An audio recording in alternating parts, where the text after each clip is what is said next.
Une robe parsemée de taches bleuâtres, le mufle large,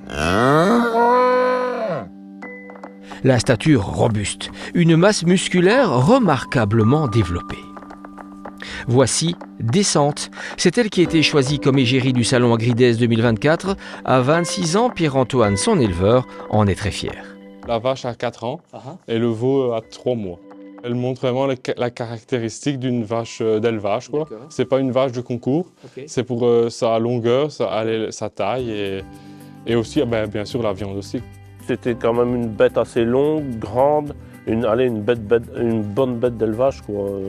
C'est le type recherché en blanc-bleu aujourd'hui. Un territoire, une race, un homme. Une histoire de génération passionnée. Comme dans la famille de Pierre-Antoine. Le retour d'Agrides à Tournai s'inscrit évidemment dans l'actualité de ces dernières semaines. Ce mini-salon de l'agriculture permet ainsi de mettre en avant le caractère durable, la qualité et la grande diversité de notre territoire. Je pense que c'est important pour le grand public de mettre un visage sur une réalité qu'ils connaissent autour d'eux, mais on ne se rend pas toujours bien compte de ce qui se passe derrière les grilles de la ferme. Ils sont fort demandeurs de pouvoir exposer leur réalité et de rappeler qu'il est important de les soutenir et surtout de les faire vivre. Descente est donc issue de la race BBB blanc-bleu belge. 50 ans d'existence. Et même si elle séduit de moins en moins d'éleveurs, cette race séduit pourtant les plus jeunes comme Pierre-Antoine. Ici, j'ai des vaches et des moutons. Ici, c'est tous les jeunes jeunisses de reproduction pour mettre au taureau l'année prochaine. Et au bout, c'est les vaches en finition, à l'engraissement. Ça, c'est le futur reproducteur. Il s'appelle Floral.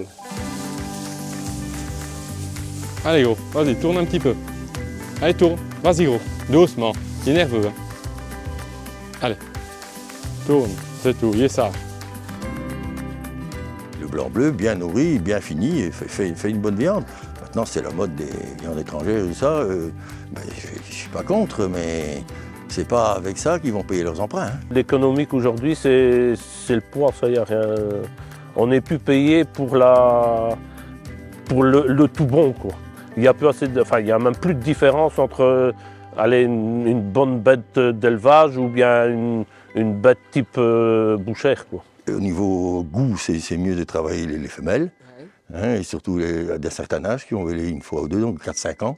Mais quand c'est bien engraissé, ça vous fait une viande extraordinaire. Hein. Mon grand-père était éleveur, quoi. Oui. Mais ça a toujours été notre passion. C'est pas vraiment notre métier, mais on fait ça à côté, quoi. C'est une passion. Il faut être fou pour se lancer dans une spéculation comme ça, avec toutes les normes qu'on nous impose et que les normes tuent l'agriculture en général. Il faut avoir beaucoup de courage parce que moi j'habite ici à 200 mètres de chez lui. Quand je soigne mes bêtes, je le vois, à 8h, 8h30, il est encore en route du soir. Ici à l'hiver, quand il gèle et qu'il neige, il est encore en route, on est mieux dans son fauteuil. Hein. Alors qu'on l'aime ou qu'on la décrit, la blanc-bleu belge n'a certainement pas dit son dernier mot. Et puis les paysages de notre belle province seraient bien différents sans cette vache typique de notre territoire, en train de brouter dans les prairies avec la sérénité qui les caractérise. Pierre-Antoine, accompagné de Descente, n'en est-il pas le plus bel ambassadeur ? Un couple modèle à découvrir les 24 et 25 février prochains à Tournai Expo. On pourra avoir un spectacle équestre, on pourra découvrir un peu différentes races de vaches parce qu'évidemment il y a notre race égérie, la blanc-bleu, mais il y aura aussi de nombreuses races, il y aura des moutons, des chevaux de trait et des concours, un concours bovin, un concours de cheval de trait.